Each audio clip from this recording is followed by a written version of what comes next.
Hello everyone! Welcome to Women of Science. My name is Darcy and I'm here from the Danbury Public Library. This is a re-recording of a live program I did a week or so back because unfortunately I had some technical issues and I wasn't able to record that version. So we're re-recording it so that you can join us. So I'm happy to see you today. Hi! So this is an informal talk about some interesting women who have made marks on the science world. And I'm going to have my notes down here because there is a lot to remember. So if you see me looking down, it's because I'm reading my notes. Okay? Sound good? All right. So let's get started with our first woman. Our first woman is one of my favorites. Her name is Mary Anning. She was a paleontologist. She discovered fossils in dinosaurs. She was born May 21st of 1799 and she died March 9th of 1847. So she was a fossil collector, dealer, and a paleontologist, and she was from England. So as a child, she was encouraged to go hunting for fossils with her family. And the reason for this is that cabinets of curiosities were big things at that time. These were collections that rich people would have of all kinds of interesting things about nature. So there would be interesting shells or rocks or skeletons, and sometimes you would have weird things that didn't actually exist, like this little critter here, which is the Fiji mermaid. It's not actually a mermaid. It's actually a fish and a monkey skeleton merged together. But it was pretty easy to trick people in those days. So these cabinets of curiosities were big things. And tourists, like we do today, like to pick up souvenirs when they're out and about. So Mary's family would gather these fossils they would easily find in their area, various shellfish and strange-looking bones and interesting rocks, and they would sell them to these rich tourists and help to bring in a little bit of extra money for the family. So at this time, even though we had these cabinets of curiosities going around, these things weren't seen as scientific. Again, we had that Fiji mermaid in there, which is clearly a fake. These were seen as harmless, fun little activities that you would just kind of, oh, that's a neat little thing, and you pick it up and you show that you've been someplace. They were very much in vogue. And it was actually the work of people like Mary that helped people see that these items they were finding, these stones, these bones, these intricate little trinkets, actually did have scientific worth. So Mary and her family, they hunted for fossils mostly along the cliffs on the side of England. And they mostly hunted for fossils during the winter months. And this is because they didn't have heavy equipment to help them move all this rocks. To find fossils, you have to go under the surface of the rock. So you can't just look on top, you have to dig down. And she didn't have the heavy equipment to help her dig like we do now. So they used the natural landslides that would happen during the winter months to remove the outer layer so they can get into where the fossils were. Unfortunately, this is a very dangerous time to go looking for fossils right then because the ground is unstable because of all these rock sides. And in fact, in 1833, a rock slide nearly cut Mary's career very short. While she had survived, her dog Trey, who was this little dog in the picture there, well, he unfortunately did not. She later wrote to her friend, "Perhaps you will laugh when I say that the death of my old faithful dog has quite upset me. The cliff that fell upon him and killed him in a moment before my eyes and close to my feet, it was but a moment between me and the same fate." So this time of fossiling, looking inside those rock slides, was very dangerous. But it was the best time to find fossils. Especially the kind of fossils that Mary was looking for. She was finding lots of sea-type fossils, so she was finding lots of these guys, which are Ammonites. These were shellfish, kind of like little squids, and they would come out here, and they lived in these shells. And even though the fleshy part of the animal is left, the shell turned to rock. So she was finding a lot of these guys. But she was also finding some very big items. Among Mary's most famous findings are the first correctly identified ichthyosaur, the first two nearly complete plesiosaurs, and the first pterosaur was found outside of Germany. And all these images I'm showing you, these are actually Mary's fossils that she found, which is really cool. We're actually able to see them. Her interest in fossils also played a large role in the discovery of what are known as corporalites, and I'm holding one right here. And it's very pretty, right? It's a nice, pretty rock. But you're going to find it a little weird that I'm holding it when you know what it is. When they were first finding these things, they were called them bezoar stones. Now, those are kind of like humans get. We get gallstones, and they're hard little deposits of minerals and stuff that get in our bodies, and we pass them out. And sometimes they're kind of uncomfortable to pass, but we get them out of our bodies. Well, bigger animals like cows and stuff generate these kind of stones as well. And they eventually pass out of their bodies, and they're perfectly fine. But a lot of people believe that these stones had mystical properties, or that they can use them for health reasons. So these stones, even though they weren't very pretty, they were actually kind of valuable. And Mary was finding a lot of these things they were calling these type of stones around her dinosaur skeletons she was discovering. But they didn't look right. They didn't look like the stones you typically see coming out of cattle. They were a little different. So she became curious about these. And she started actually breaking these up. Now remember, the reason she's fossiling is that she wants to get extra income. And she also has an interest. And she was now breaking up possibly very valuable stones. But when she did break them up, she found something really strange inside. She was finding bits of fish bones and scale, and even the bones of small dinosaurs. These obviously were not stones coming out of cattle. They were very unique. So this led a geologist by the name of William Buckland in 1829 to state that these stones that Mary was finding, they were actually a very specific type of trace fossil. And they are fossilized dinosaur poop. Yep, I'm holding fossilized dinosaur poop. And these are very important because, as I said, they're a trace fossil. So what a trace fossil is it's a fossil of something that we don't normally get to see. So when we think of fossils, we think of hard things like the shell of the ammonite here, or we think of dinosaur bones. Trace fossils are fossilized remains of stuff that doesn't normally survive. So if we see dinosaur bones and then there's bits of imprints on the rock that look like scale or feathers, that scale or feather imprint is a trace fossil. If you go to Dinosaur State Park and you see the footprints left behind, those are trace fossils. And the Corporalites, the dinosaur poop here, is a trace fossil that's very important because for the first time they were able to figure out what dinosaurs actually ate. There was no other way to find that out. They also found out that the trace fossils, the Corporalites, that she was pulling up around the dinosaurs she was finding, they had a specific pattern. They were kind of spirally a little bit. So this made William Buckland realize that, oh, the intestines of that type of dinosaur must have had kind of a spiral pattern, kind of like modern sharks do, which is really cool. Now, Mary had all these amazing discoveries, and she knew a lot about fossils. But unfortunately, despite this, she wasn't allowed to fully participate in the scientific community of the 1800s in England. Women were not considered scientists at that point. They were considered hobbyists at best.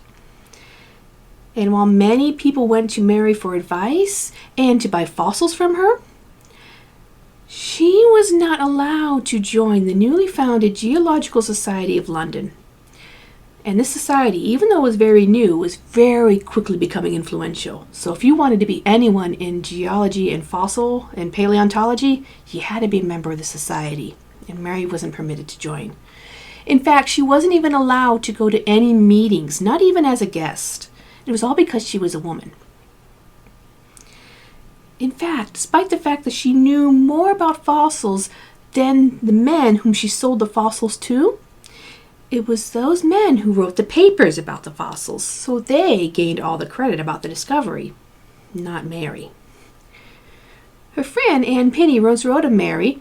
She said, "The world has used her ill. These men of learning have sucked her brains and made a great deal of publishing works, of which she furnished the contents, while she derived none of the advantages." Only one scientific writing of Mary's actually was published in her lifetime. And it was published in a magazine called the Magazine of Natural History in 1839. It was a very small section of a letter that she had written to the editor. They had claimed in a previous issue that a newly discovered fossil of a prehistoric shark represented a whole new species discovery. And she wrote and says, well, no, I've discovered fossils that were like that years in the past, and I've seen sharks with both straight and hooked teeth many times. It's not a new species. That was the only thing of hers written that was permitted to be published during her lifetime. Many people claim that Mary was the inspiration of the popular tongue twister, "She sells seashells on the seashore," but this has never been proven if it's true or not. In 2010, 163 years after her death, the Royal Society included Mary Anning in their list of the 10 British women who have most influenced the history of science. Took a long time, but they finally acknowledged her. Our next woman is Grace Hopper. She was a computer scientist. She was born December 9th, 1906, and she died January 1st of 1992. And apparently my father-in-law had met her when he was a graduate student, and I need to get this story now because I'd never heard this before, and I was like, oh my gosh, I needed to find out how he met her, because that's really cool. But she was a computer scientist and a naval rear admiral.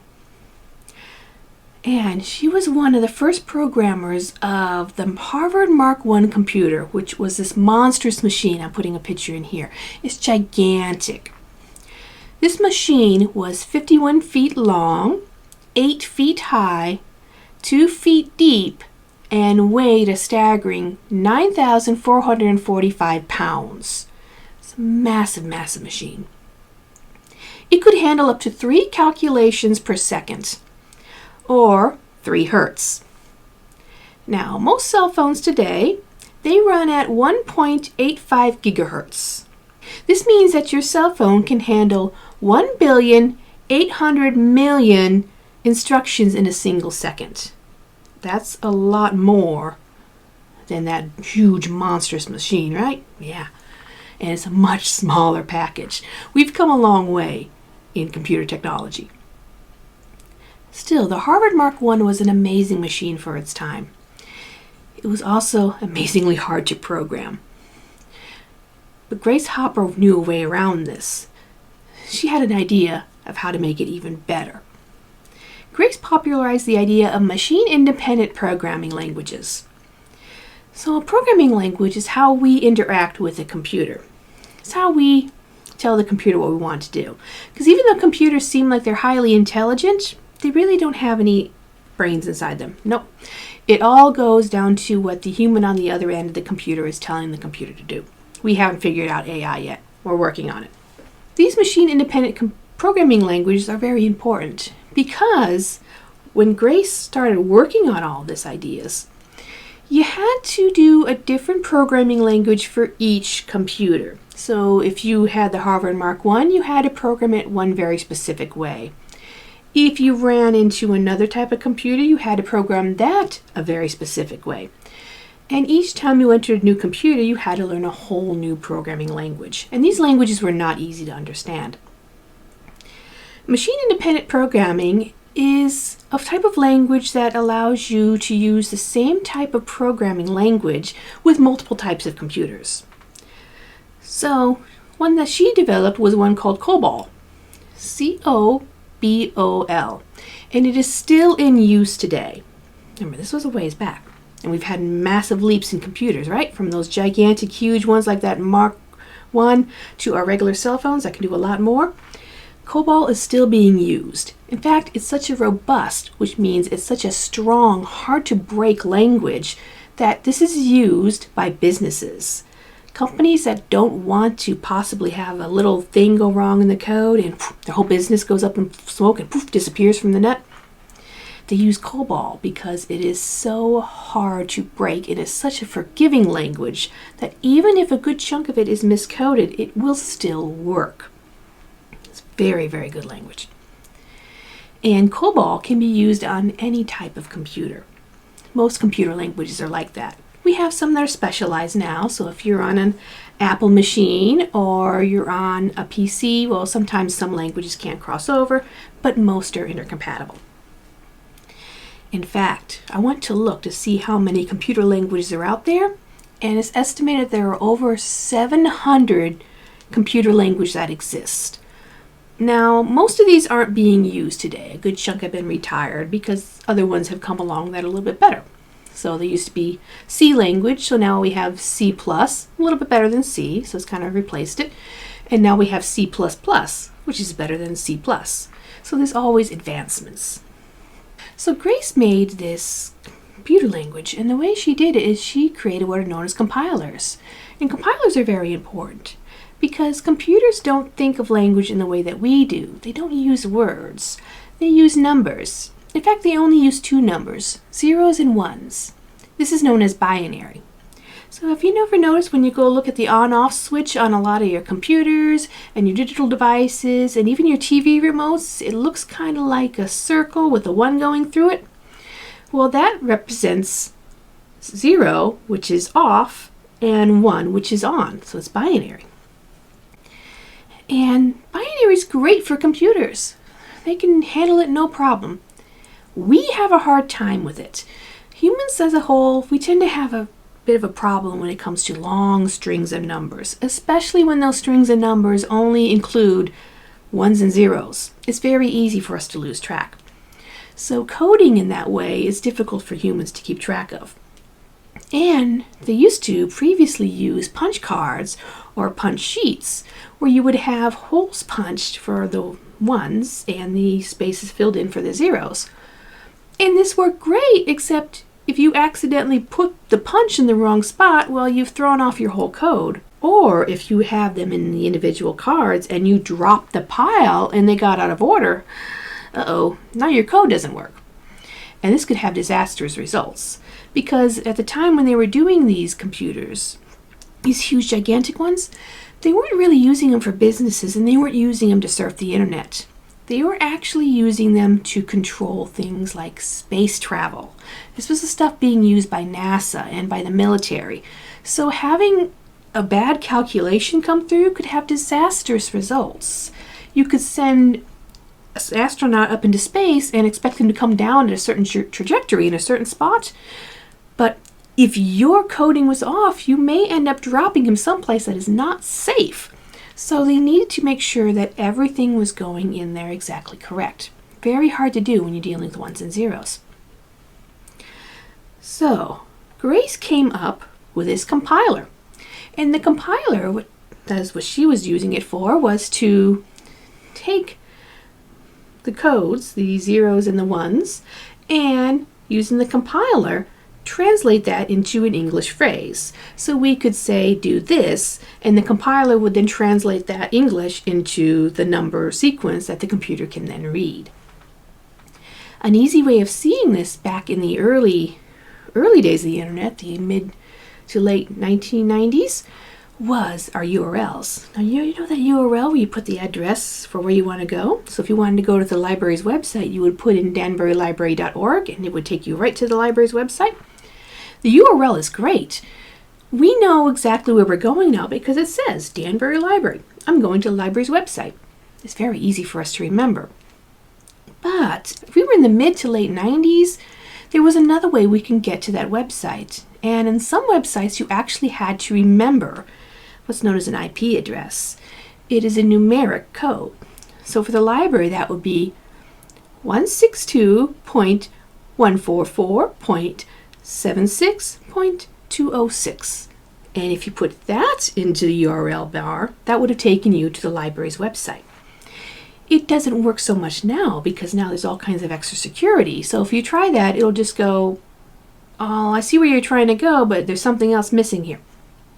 But when I first got on the internet in the 90s, a lot of websites I wanted to go to didn't actually have domain names. You had to remember a sequence of numbers. So I had to have a notebook written down with a sequence of numbers, and then a little direction says, this is this website, here's the next sequence, this is this website. And it was kind of frustrating. But what takes the IP address, that string of numbers, and transfer it into a URL that we can easily understand, In between there is a compiler.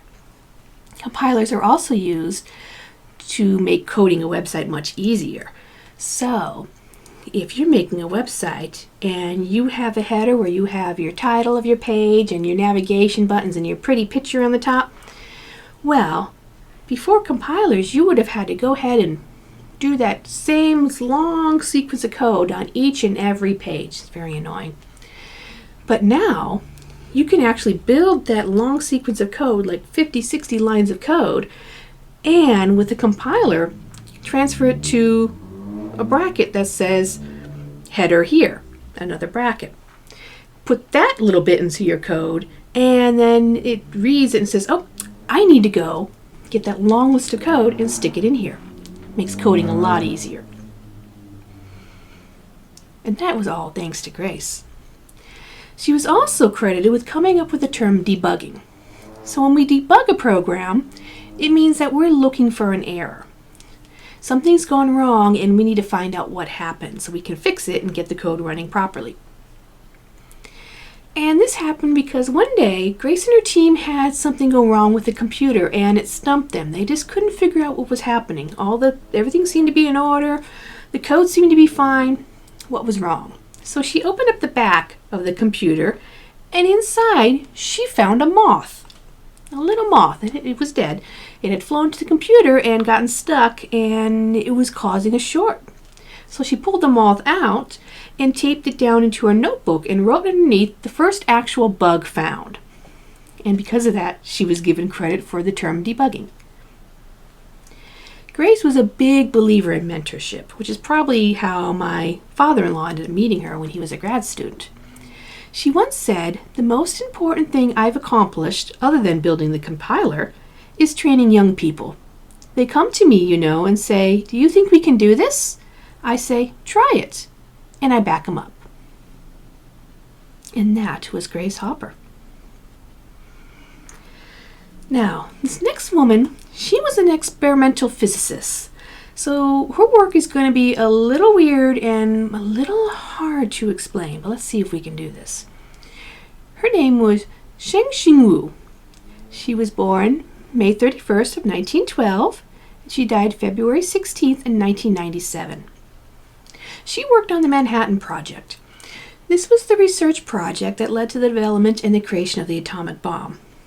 And when she was working on the project, she was responsible for developing the process of separating uranium, which is the fuel for the bomb, into uranium-235 and uranium-238 isotopes.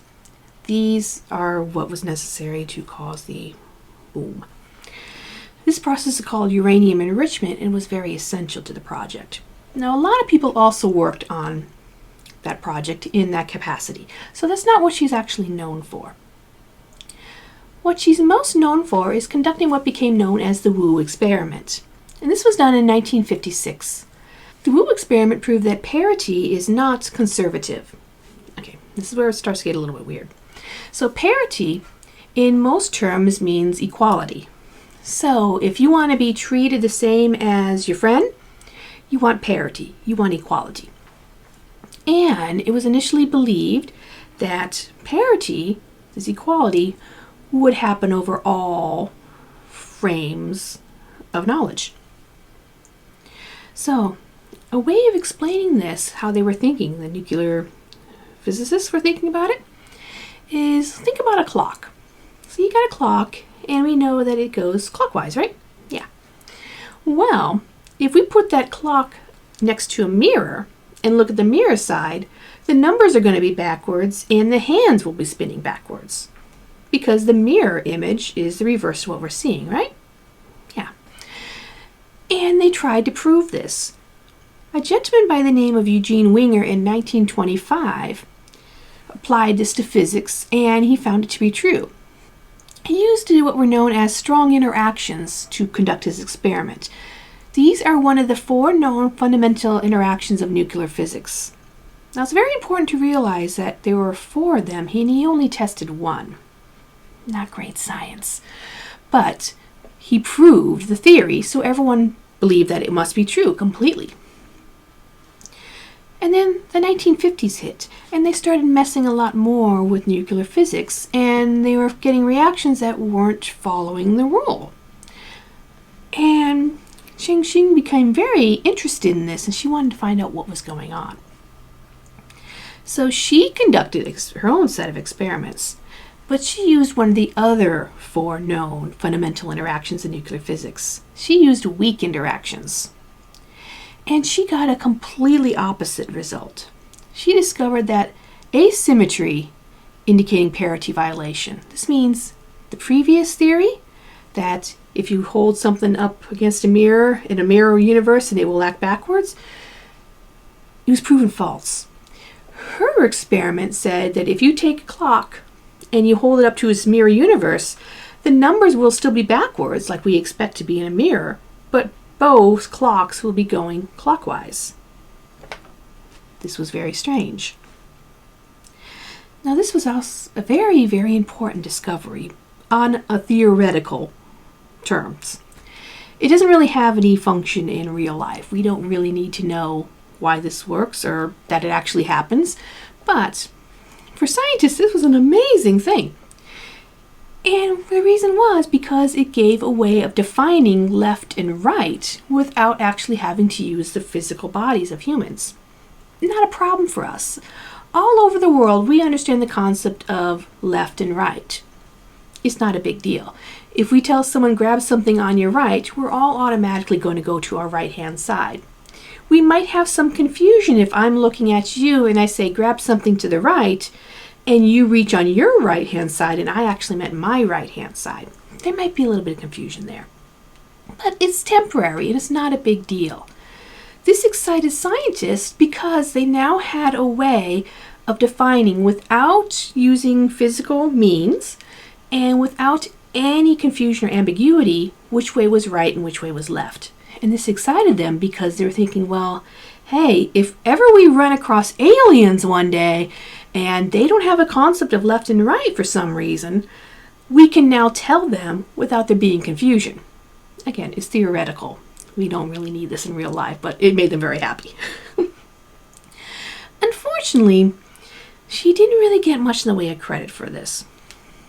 Sung Dao Li and Cheng-Ning Yang, the 2 men who had prompted her to conduct this experiment, well, they were each awarded Nobel Prizes in physics in 1957 for the results of her experiment.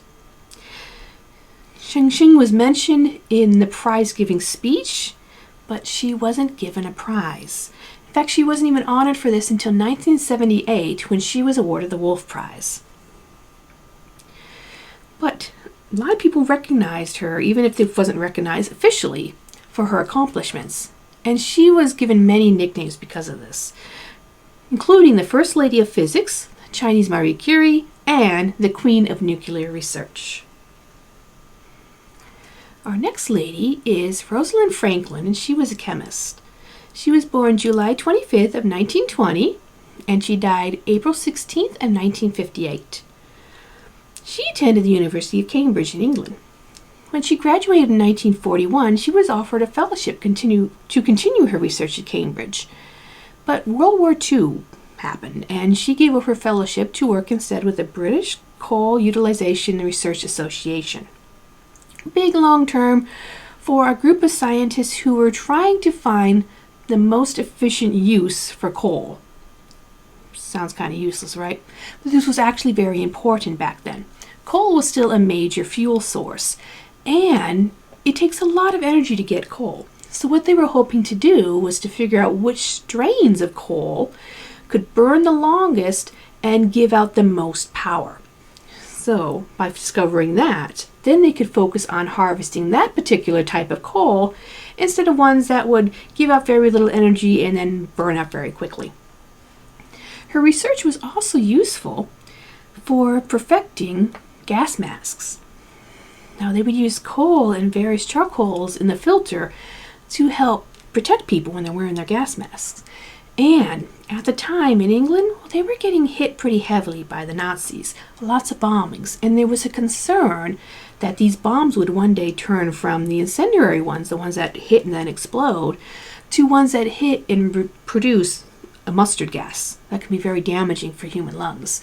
So a lot of people carried around, especially in big cities like London, their own gas masks issued by the government. So there's a lot of gas masks being put out, and the government wanted to find a way to get, again, the most efficient coal for creating the filters for those gas masks that was the easiest to harvest and the least expensive to get a hold of, so that they can produce as many gas masks as possible.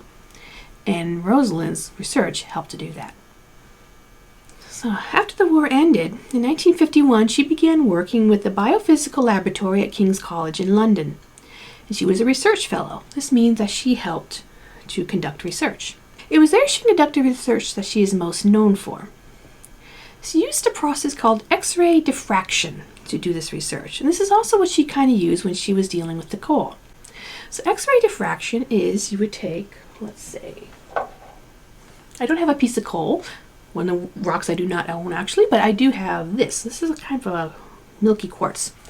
So let's say that she wanted to figure out the density of this milky quartz. So what she would do is she would bombard this, put this inside of a little holder, the way she wasn't touching it, and she would bombard it with X-rays.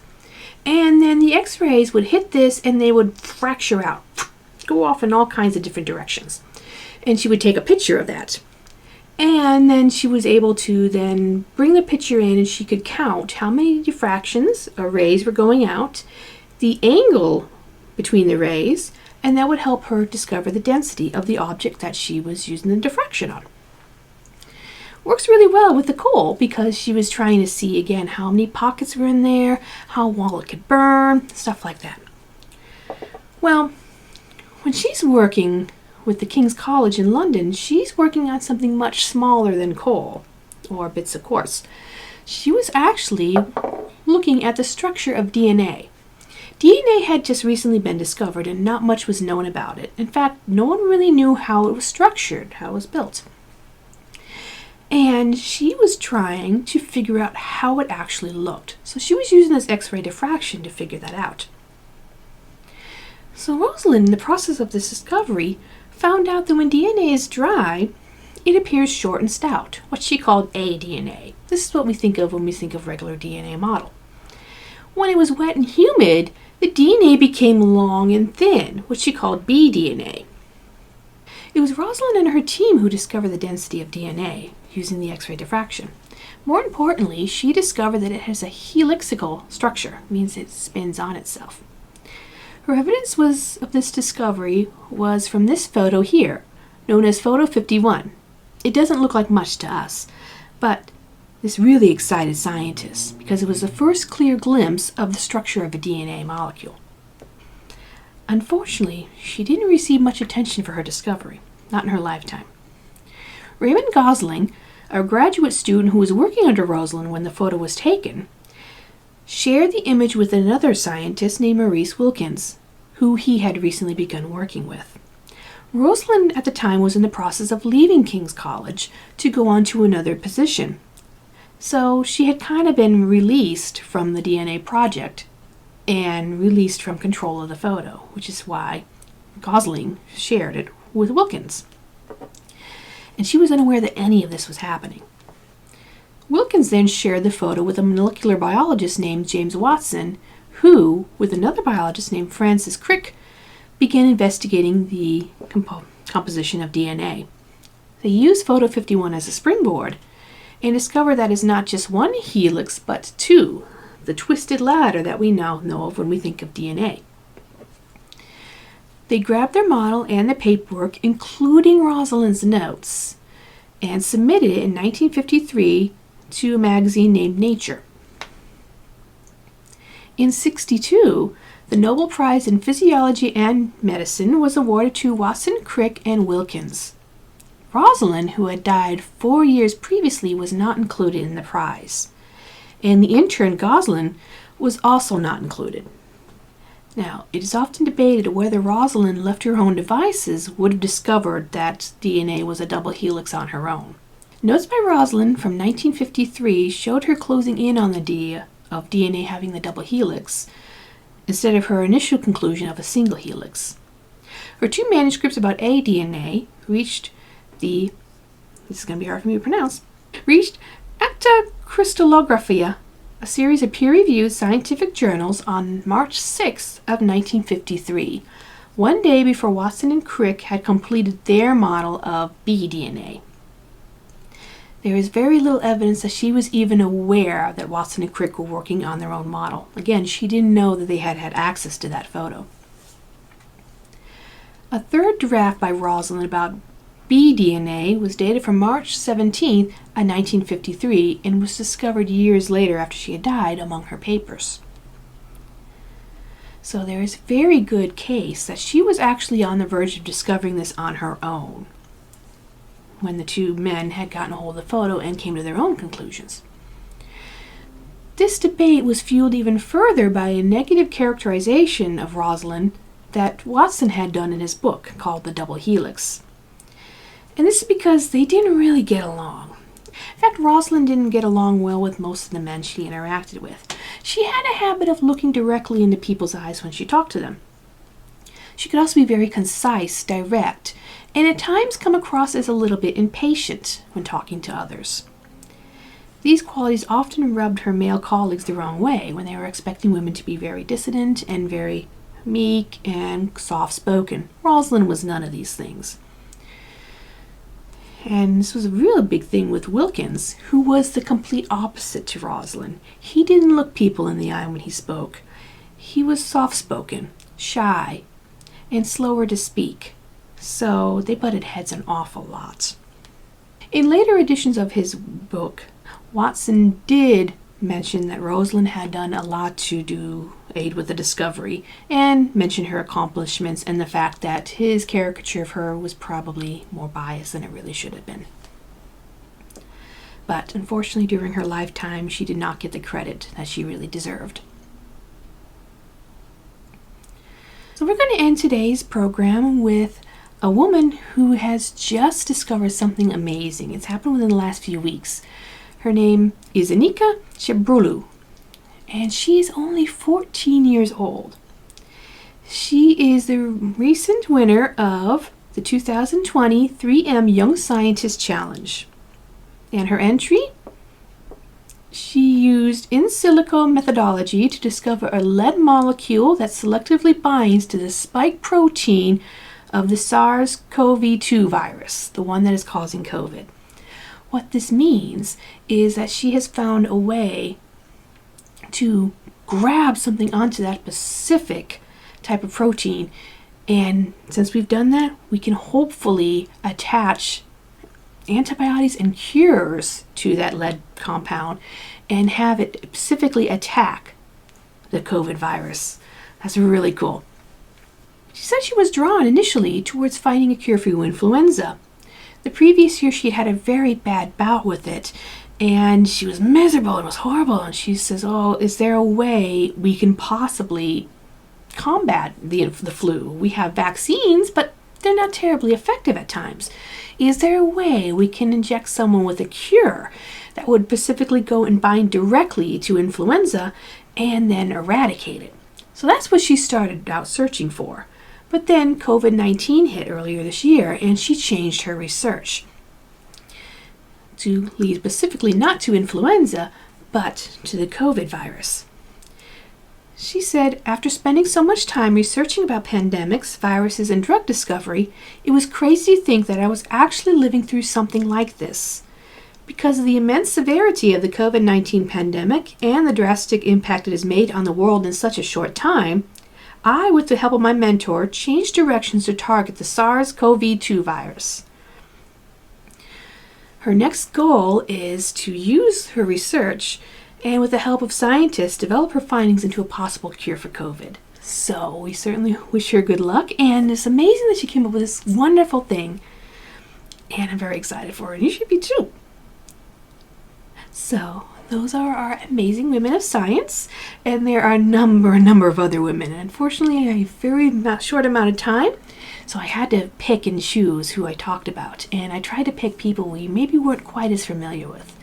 But if you're interested in learning about other women scientists, you could put in women's science into our search on danburylibrary.org, and you'll come up with a number of interesting books about them. You can also look on YouTube. There's wonderful videos there as well, and many interesting sites on the internet. So I hope you enjoyed this presentation and learning about these women of science, and I hope I sparked your curiosity. Until next time, take care, stay safe, and stay curious. Bye, everyone.